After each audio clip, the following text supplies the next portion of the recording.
là. Donc là, il va émettre une énergie avec une longueur d'onde de 366 nanomètres. Si on mesure l'énergie, la longueur d'onde de l'énergie émise par cette transition, on va la trouver égale à 366. Maintenant, il demande, la question c'est entre l'état émise du retour de l'électron de l'état ionisé au premier état excité et à son retour du premier état excité à l'état fondamental. Maintenant de 2 à n égale à 1.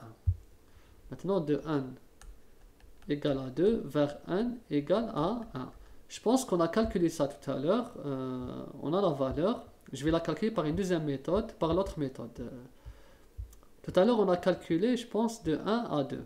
Si vous vous rappelez, 1 à 2, c'était plus haut.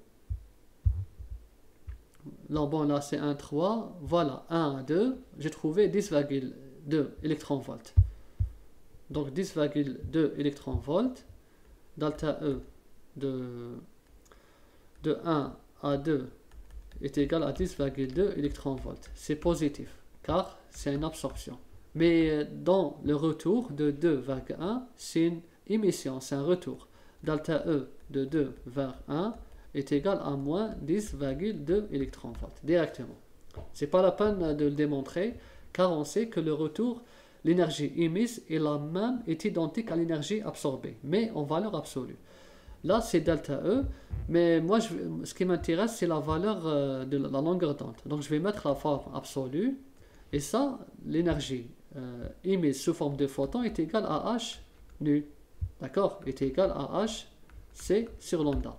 Donc, je vais déterminer lambda par la deuxième méthode, qui est égale à H C, d'accord, sur 10,2 électronvolts.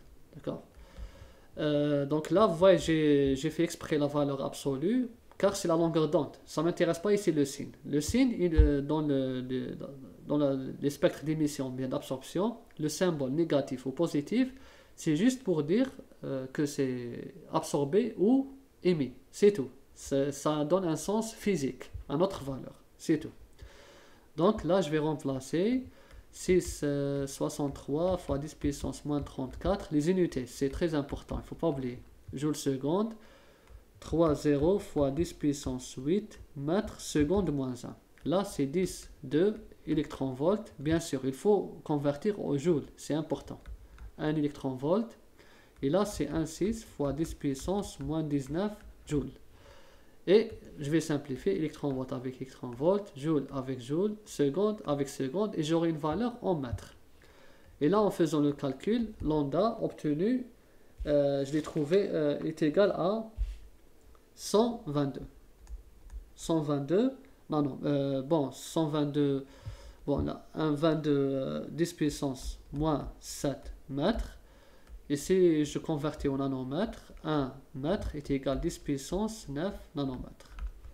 J'ai trouvé 122 nanomètres. Voilà la longueur d'onde de la radiation émise durant la transition de vers 1. La voici.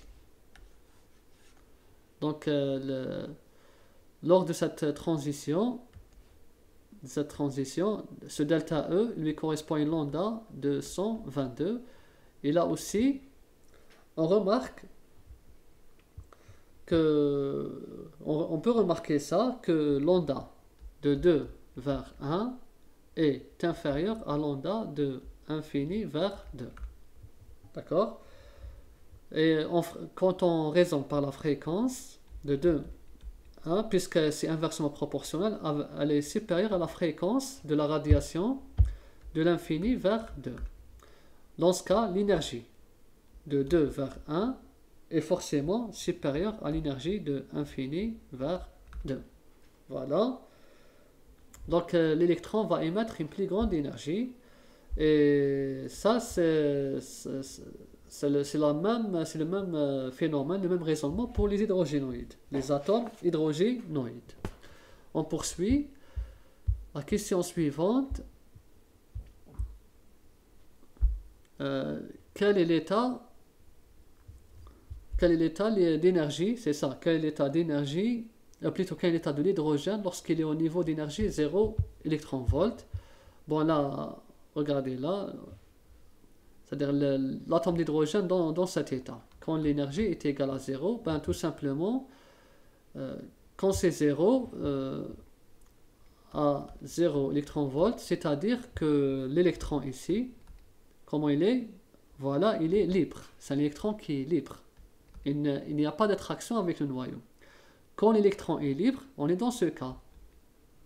H plus électron. Cet électron est libre. S'il est libre, c'est-à-dire que l'hydrogène est dans un état ionisé. C'est un état ionisé, tout simplement.